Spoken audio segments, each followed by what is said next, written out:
Danseuse, chanteuse, actrice, résistante, militante antiraciste, Joséphine Baker a porté bien des casquettes.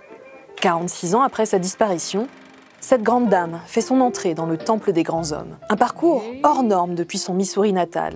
Née en 1906 dans une famille très pauvre d'artistes, Freda Joséphine McDonald doit travailler dès son plus jeune âge.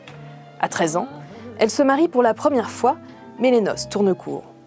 Éprise de liberté, la jeune fille qui danse depuis son plus jeune âge rejoint un trio d'artistes de rue. Joséphine voit grand et décide de tenter sa chance à New York. C'est là qu'elle est enfin remarquée.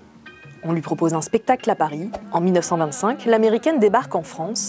Elle triomphe au sein de la Revue Nègre au Théâtre des Champs-Élysées. En quelques années, elle devient l'égérie du tout Paris, la reine des années folles. Elle s'essaye aussi à la chanson et au cinéma. Lorsque la Seconde Guerre mondiale éclate, elle n'hésite pas. Elle met son talent au service de son nouveau pays. Elle devient un agent du contre-espionnage français. Elle fait passer les informations sur ses partitions de musique et soutient les troupes alliées en donnant des concerts. Nommée sous-lieutenant, elle sera décorée de la Légion d'honneur, de la Croix de guerre avec palme et de la Médaille de la Résistance avec rosette. À la Libération, elle s'engage dans le combat pour les droits civiques aux États-Unis.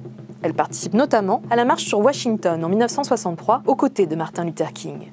En France, elle s'implique au sein de la Ligue internationale contre le racisme. Toute sa vie, elle lutte contre les inégalités.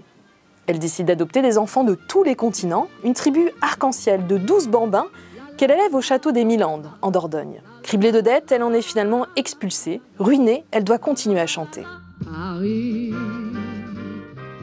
En 1975, pour fêter ses 50 ans de carrière, elle monte sur la scène de Bobino. Mais elle décède des suites d'une attaque cérébrale, quelques jours après la première.